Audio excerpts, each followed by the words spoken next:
welcome back. Obviously, you've been here a little while now. Has it been like putting on an old pair of goalkeeping gloves all over again? No, not really. Like I said before, you've got to start again. You've got to prove yourself to the lads. You've got to prove yourself to the manager, the fans, and everyone at the club again. It's just totally different. There's only the staff that are here from before, and it's a whole new set of players. So I've got to prove myself to them first and foremost, and you get the respect from them as well once you prove yourself. So it's been like, it has been literally like coming to a new club that wise, but then when you go to the ground and you see all the old faces and that, it's been good to see them and things like that. So it's a bit of both really.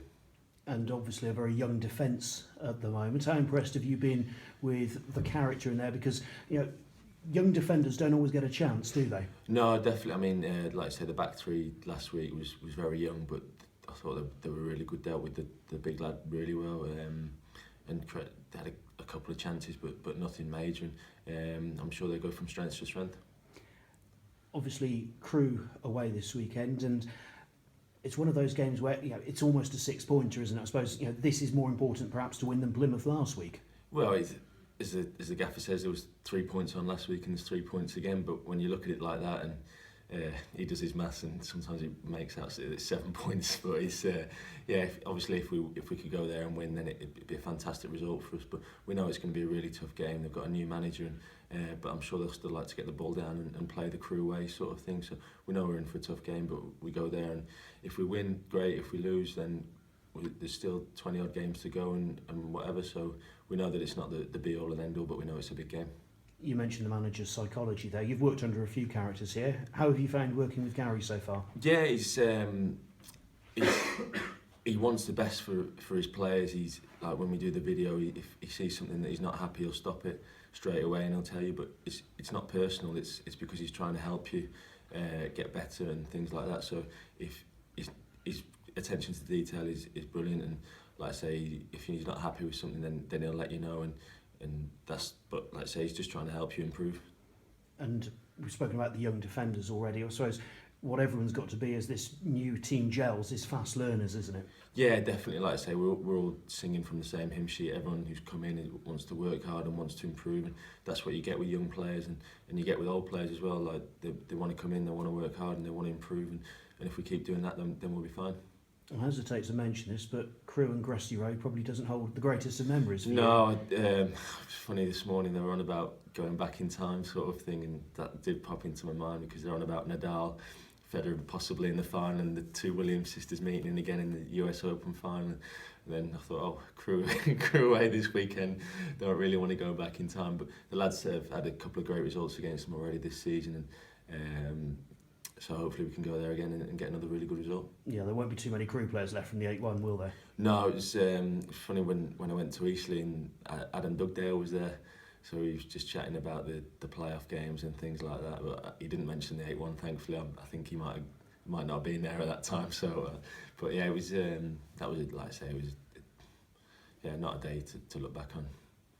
How as a goalkeeper can you put that right? I mean, I suppose the ideal thing is everyone does their job in front of you and you have nothing to do, isn't it? Yeah, well, obviously that day I think they had about 6 one-on-ones and 2 penalties or something like that. So it was just a crazy day, and not one of the best in certainly in my career, and I'm sure the club's history. But we got to the playoff final the year after, and ironically it was Crewe we played, and I thought this would be the perfect opportunity to put that to bed, but unfortunately they beat us. But like I say, the lads have had a couple of great results up there, and it certainly won't be crossing my mind that game when we go up there on Saturday. A lot of water under the bridge since then. You've been to Aberdeen and Wickham as well. How do you feel you've evolved as a goalkeeper since you were last here? Yeah, definitely. Like I said, I've got to show that to people. As much as I might believe it myself, I have to show that to different people. And if different people think that I have, then that's brilliant, and that's what I want. I want to show them that I've improved, and working with some fantastic players and experiencing some great things up there. And like I say, I'm still only 31. I still want to come in every day. I want to work hard, and I want to improve. And I don't feel like I'm on the finished article at all. I'm like at Wickham, the physio there, he loves his yoga things, and he's got like this Pilates machine in the gym, which is it's like something out of 50 Shades sort of thing. There's handcuffs on it and everything, and you're just like, what have I walked into sort of thing here? But the stretching and everything is something that obviously as you get older you really need to start thinking about, and that's something that I'm doing, and not 50 Shades. I think we better end it there. I don't really know where to go from there. Obviously, as you mentioned, Wickham, obviously they've got a big game this Saturday at Tottenham. You've obviously had the experience of being at a game at Tottenham. Are there going to be any pans of jealousy that as they turn up and you thinking, I could have been sat on the bench there, or would you much rather be playing at Crewe? I'd much rather be playing at Gresty Rose, obviously. It's great. Obviously with my injury at the start of the season, I might have, you don't know what would happen, but my injury at the start of the season meant they had to get Jamal in, and Jamal's done fantastically well, and he's going to go a long way in the game, if not to the very top. But if he doesn't make it to the very top, he'll be just behind it, because he's a fantastic goalkeeper. He's got all the attributes to go right to the top. So, but that's just the way football works, and like I say, I've been there before and done it. So I've mentioned it a few times, but yeah, I'll be wishing the boys all the best, and it'll be a fantastic occasion for them all. Just mention, you mentioned earlier about the young back three. When you first came into the Cheltenham side, you probably had the experience in front of you. I'm just trying to think who would have probably been there when you were sort of in. I imagine Drissa Diallo and people like that. In front of you, and trying to work out who was. It would have been because Martin gave you your first real my chance, first real run in the team. So it would have been Townsend. Yeah. Probably did different people every week. Yeah. Well, that was honestly that's what Eastleigh's like at the minute, revolving door. Did you use them for experience? And in the flip side now, are you thinking, well, I need to help Will and Manny and Dan? Yeah, well, like I say, Will's playing in the middle, and he's a really good talker. He plays like he's 34, 35, and he's done brilliant. He talks to the other two as well. So if I'm shouting something, I'll tend to shout it to Will, to get the message across, because he's the middle, so he can talk to both sides, sort of thing. But obviously there's times when you need experience, and there's times when you're not. But like I say, Will plays like he's much older than what he is, so he's going to go a long way in the game as well. This as well. How have you settled in with Callum? Callum was talking earlier a few weeks ago after one of the Checkatrade games that it was the first time he'd had a chance to learn from an experienced goalkeeper. Yeah, and he said that.